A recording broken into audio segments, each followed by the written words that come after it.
pau sandok na pizari.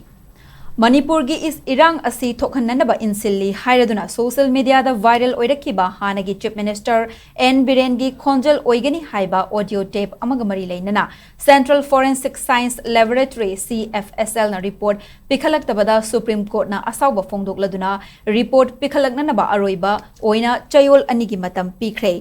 Cookie Organization for Human Rights Trust Kohur Kaubal Lup Amana viral oiba audio tape adugi matang da Supreme Court file tawrakiba petition amaga mari leinana tangkak nai na chatharakpagi matung inna ngasi chathakiba hearing da Supreme Court na wafam sing ase fongdokibane. Chief Justice of India Sanjeev Khanna amasung Justice Sanjay Kumar na Saba bench na chathakiba hearing aduda government ki maikaidagi Solicitor General Tushar Mehta na Cfsl ki report ase technical ki maram sing na houzik pending the lady haina thamke. Court ki maikaidagi fongdokibada revised analysis report ama pikhalaknanaba chahi asigi May thada khanghan khrabasu houzik fawba report lankhalaktriba karigino haina thinthabagi maram khangki.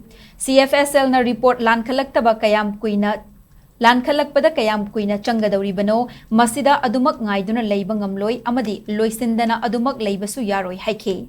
Masiga loinana report lankhalaknanaba leibaki khwaidagi wangba court asina aroiba oina chayol anigi matam piki amasung thasigi tang 18 da hearing amuk chathanaba matam lepke.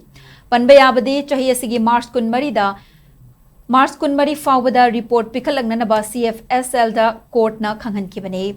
Kainathangda May thada report ama lankhalakhi adumoinamak mapung faba oide haiduna nauna analysis tawduna amuk hanna report Peekhatlaknanaba May tha adumaktada Supreme Court na CSFL da khanghankibane.